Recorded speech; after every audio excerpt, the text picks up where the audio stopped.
Assalamualaikum warahmatullahi wabarakatuh. Saya Lukman Hakim dari mahasiswa Akademi Fisioterapi Rumah Sakit Dustira akan menjelaskan tentang etika batuk dan pilek yang benar.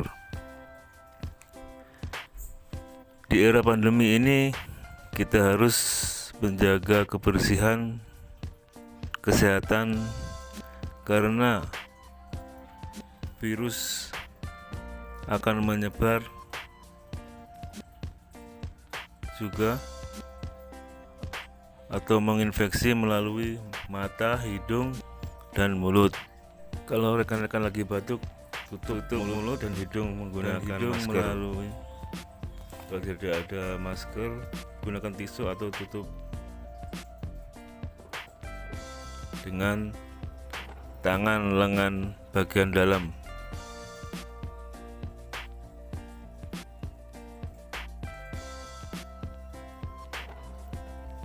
Dan jangan lupa setelah itu buang tisu atau masker ke tempat sampah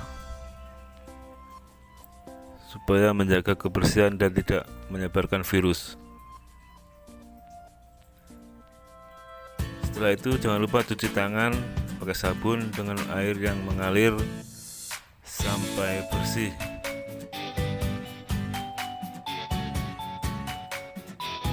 Dan jangan lupa lakukan social distancing minimal 1 meter